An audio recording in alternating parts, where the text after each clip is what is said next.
Salut, c'est Trado, content de vous retrouver pour la mise à jour de l'analyse technique du CAC, du Nasdaq et du SP500 avec une très jolie séance, plus de 2% au compteur pour le SP500 et encore plus pour le Nasdaq. Les raisons de l'euphorie du jour, c'est un mix, on va dire. D'une part, Monsieur Trump n'a rien annoncé de nature à inverser la bonne humeur. Il a eu des propos rassurants au contraire, sur la politique monétaire telle qu'elle est menée actuellement. Et puis il y a eu des résultats très satisfaisants au niveau des technologies. C'est pour ça que le Nasdaq a encore plus augmenté. Avec par exemple Alphabet, Google qui a dépassé les attentes.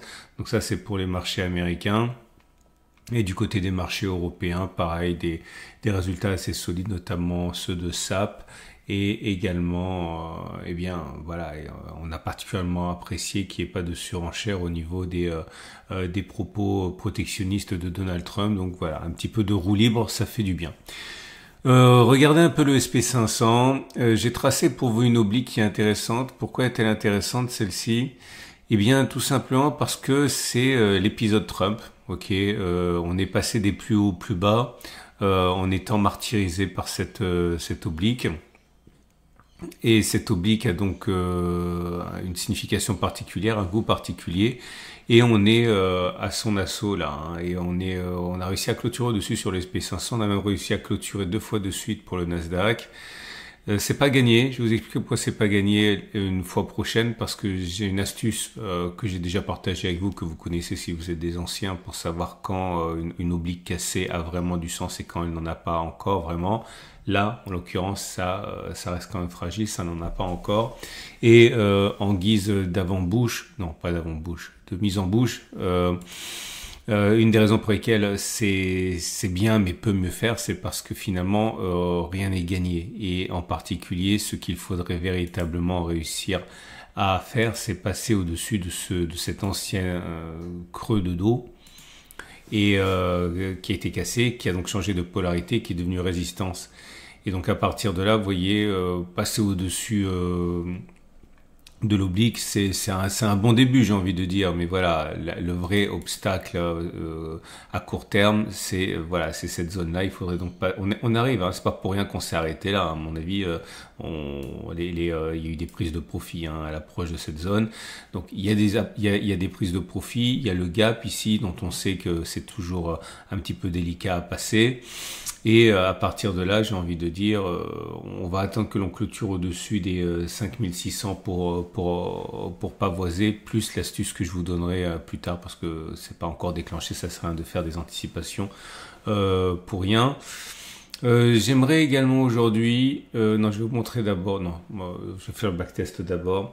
Alors, il y a un indicateur technique, ça je le dis souvent, il y a des modes au niveau des indicateurs techniques, il y avait quelque chose qui était vraiment adoré par les analystes techniques et les traders il y a plus de 10 ans maintenant, peut-être 15, c'était la rune. Alors la rune, c'est tombé complètement en désuétude et je vais vous montrer que c'est pas forcément la meilleure des choses que de le passer sous silence et de le mettre sous le tapis, parce que c'est pas mal.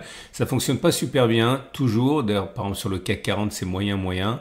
Mais j'ai fait le backtest là et c'est pour ça que c'est intéressant d'avoir élargi un petit peu le prisme de mes analyses au SP500, parce que voilà, des choses dont vous pensiez qu'elles étaient un petit peu désuètes, eh bien vous peuvent retrouver une seconde vie sur un autre indicateur, sur un autre unité de temps ou un autre marché. Et donc je vous présente, mesdames, messieurs, la rune. Alors les runes, c'est pas très beau, faut être clair. Et vous avez la courbe rouge et la courbe bleue. Si vous n'avez pas la rune, vous avez un lien en dessous de la vidéo pour télécharger la même plateforme que moi gratuitement.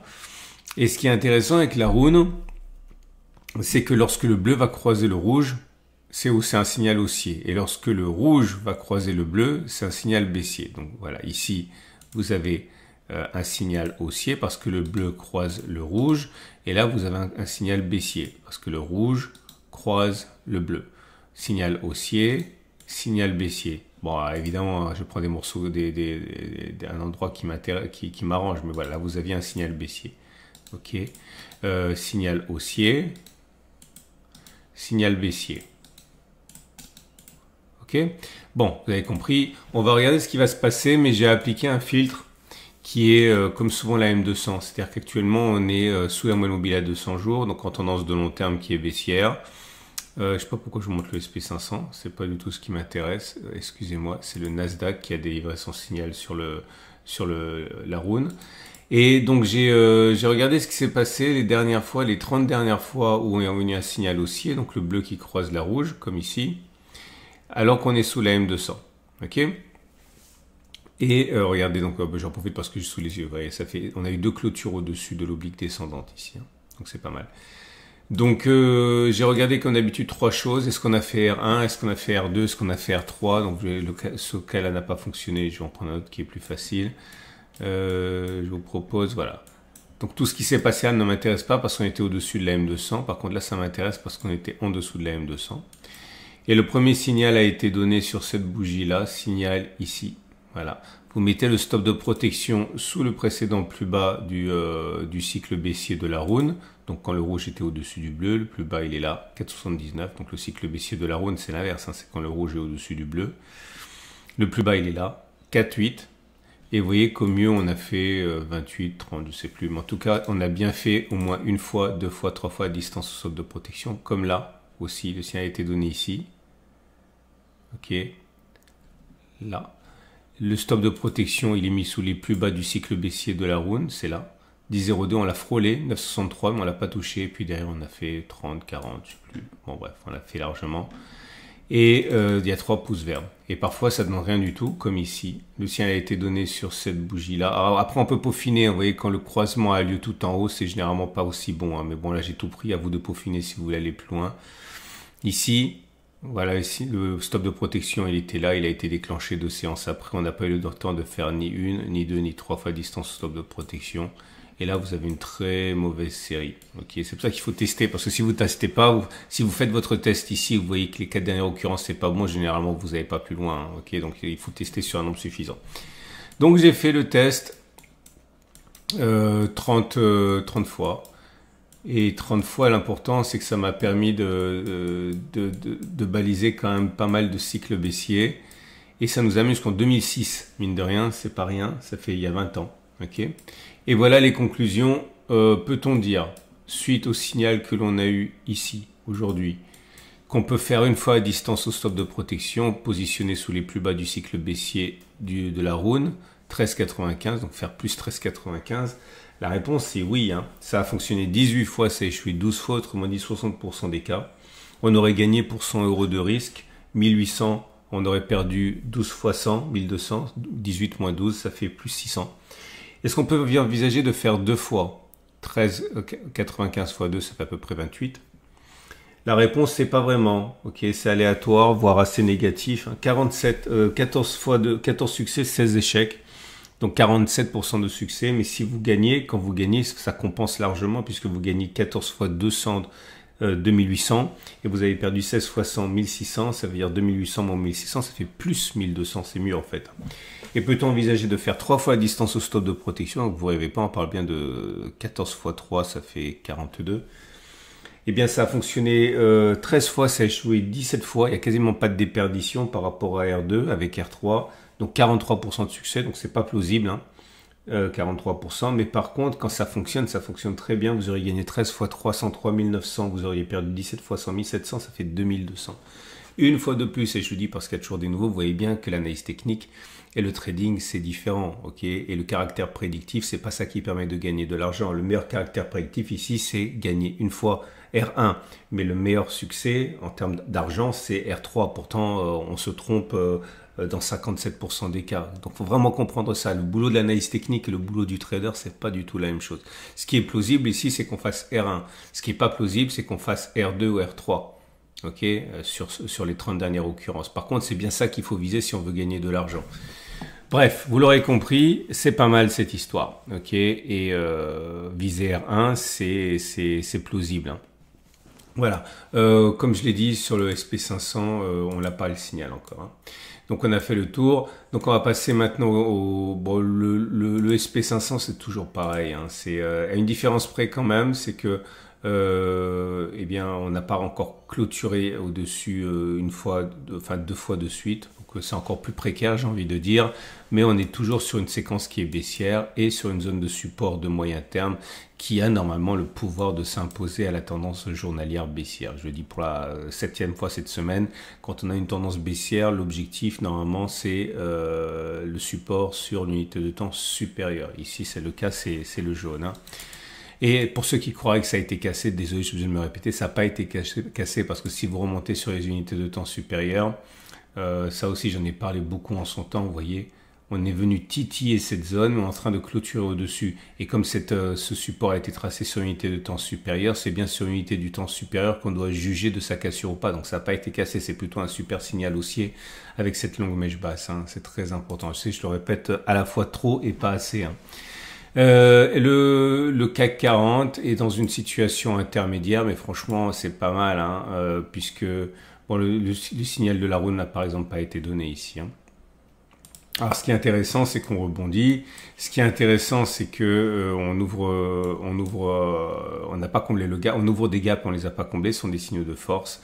Bon, on va voir ce qui se passe. On arrive sur la M200. Attention, hein, le M200, c'est le juge de paix entre la tendance baissière et la tendance haussière de long terme. On risque de passer peut-être en tendance haussière de long terme. Attention, on a du mal à passer ce gap là, vous le voyez. Bon, vous l'aurez compris, c'est pas mal, on va dire. Ok. Donc les trades du jour, bah, tout naturellement. Votre rendez-vous avec IG. IG, bien plus que du trading. Une équipe d'experts à vos côtés. On va commencer par le CAC, hein. Si vous êtes haussier, vous pouvez acheter, mais si vous, alors, soit vous attendez un pullback sur cette zone ici. Ok, vous avez une petite résistance, vous achetez, vous pariez sur le fait qu'on va remonter, stop de protection court, stop de protection moyen, stop de protection large. La stop de protection large, ça part du principe qu'on a fait les plus bas, on a bien paniqué avec Monsieur Trump, c'est bon, merci, on n'ira pas plus bas. Bon, c'est vous qui voyez. Si vous avez un backtest que vous pouvez vous mettre sous les dents, il y a plein de backtests qui ont été réalisés et qui auraient pu être utilisés d'ailleurs dans cette optique, hein.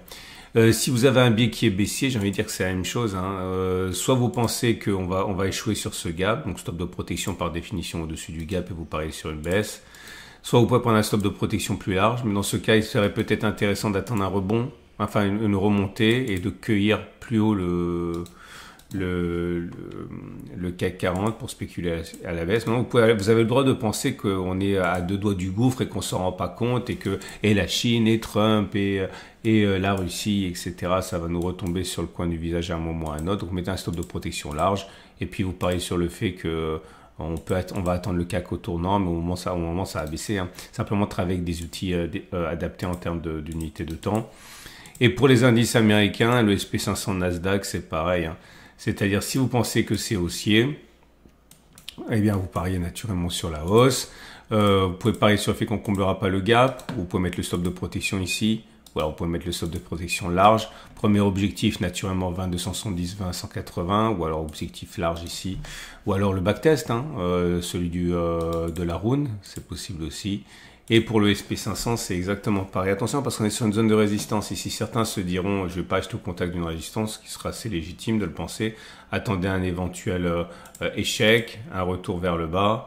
Et puis, vous achèterez à ce moment-là s'il y a un signal ou tout simplement vous avez envie de le faire. Et puis, ceux qui sont baissiers, c'est la même chose. On a une zone de résistance ici. Donc, vous pouvez très bien vous dire, allez, on va échouer soit ici, soit là. Je vais mettre un stop de protection au-dessus. Vous parlez sur le fait que ça allait plus bas. Ok, bon. Il n'y a pas de règle. Quant à moi, ça fait un moment que je ne l'ai pas dit, mais je vous rappelle que moi, je suis déjà rentré, hein, parce que c'était là. Ok, j'avais marqué. Je dis toujours dans ma vidéo avant, hein, quand je le fais. Donc, c'est pour ça que je ne reviens pas dessus, parce que vous le savez, vous avez regardé mes vidéos précédentes. C'est marrant parce que j'ai remarqué qu'à 2 points près, enfin quelques points près, c'est le même achat que le précédent. Ok, donc c'est marrant. Et là, c'est vraiment la base, hein. On a sur des supports. Je vous rappelle que si je suis rentré, moi, c'était plutôt discrétionnaire que systématique. C'est parce que j'avais remarqué qu'on n'avait pas comblé les gaps. Ok, bon, voilà, on verra. Excellente journée. Vous avez plein de choses qui vous attendent sur mon site et sur l'onglet communauté de la chaîne YouTube, notamment est-ce qu'il faut acheter l'entreprise, l'action Orange qui a basculé en phase 2. Allez regarder ça si ça vous intéresse sur mon site ou sur l'onglet post de YouTube. À demain pour la mise à jour.